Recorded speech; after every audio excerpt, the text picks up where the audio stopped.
Assalamualaikum warahmatullahi wabarakatuh. Perkenalkan, nama saya Vina Daniar dengan NIM A6102055. Saya akan menjelaskan tentang green economy. Green economy adalah suatu gagasan ekonomi yang bertujuan untuk meningkatkan kesejahteraan dan kesetaraan sosial sekaligus mengurangi risiko kerusakan lingkungan secara signifikan.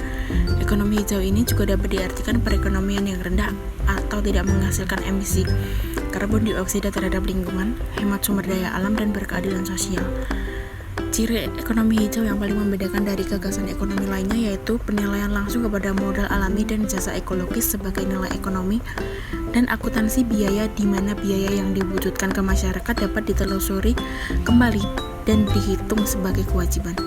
Kesatuan yang tidak membahayakan atau mengabaikan aset. Contoh dari green economy yaitu pengurangan emisi gas buang karbon dioksida, penanggulangan efek rumah kaca, program penghijauan, program industri ramah lingkungan. Dari keempat contoh tersebut pada poster ini adalah merupakan salah satu termasuk ke dalam program penghijauan yang program industri ramah lingkungan. Karena jika dilihat dari fungsinya, selain berisi bangunan-bangunan yang bersejarah, Mangkunegaran di dalamnya juga terdapat industri yang ramah lingkungan dan yang produksinya dilakukan di rumah, menjadikan perekonomian masyarakat yang tinggal di dekat sana juga menjadi lebih baik. Selain itu, juga ada tempat yang dijadikan museum yang memamerkan berbagai benda bersejarah seperti perhiasan, senjata, pakaian, hingga lukisan raja-raja Mangkunegaran. Kondisi geografis Mangkunegaran terletak di tanah Swapraja yang dahulu merupakan bagian dari Kerajaan Mataram bersama-sama dengan Kasunanan. Terbagi atas Surakarta, Kasultanan, dan Pakualaman Jogja. Mangkunegaran merupakan sebuah kerajaan kecil yang terletak di Karesidenan Surakarta. Mangkunegaran menempati wilayah bagian utara dan timur Karesidenan Surakarta.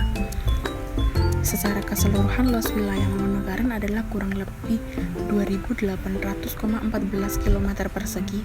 Perbandingan luas wilayah dari keempat Swapraja di Jawa Tengah, Mangkunegaran tidak terlalu luas jika dibandingkan dengan Kasunanan. Jika dilihat dari sejarahnya, pada tanggal 17 Maret 1757 atau bertepatan hari Sabtu Legi tanggal 5 Jumadil Awal tahun Alif bin Dukuntara tahun Jawa 1638 dilakukan penandatanganan perjanjian Salatiga antara Sunan Pakubuwono III dengan Raden Mas Said di Salatiga, disaksikan oleh perwakilan Sultan Hamengkubuwono I dan FOC. Perjanjian Salatiga menandai berdirinya Mangkunegaran. Berdasarkan perjanjian tersebut, Mangkunegara ke-1 memerintah di wilayah Kedaung, Matese, Honggoyoban, Sembuyan, Gunung Kidul, Pajang sebelah utara, dan Kedul. Pendiri Mangkunegaran adalah Raden Mas Said yang bergelar Kanjeng Gusti Pangeran Adipati Arya Mangkunegara I. Lengkapnya yaitu Kanjeng Gusti Pangeran Adipati Arya Mangkunegaran Senopati ing Ayudha Sudibyaningprang, penguasa Mangkunegaran berkedudukan di Mangkunegaran. Demikian penjelasan tentang green economy pada wilayah saya. Terima kasih. Wassalamualaikum warahmatullahi wabarakatuh.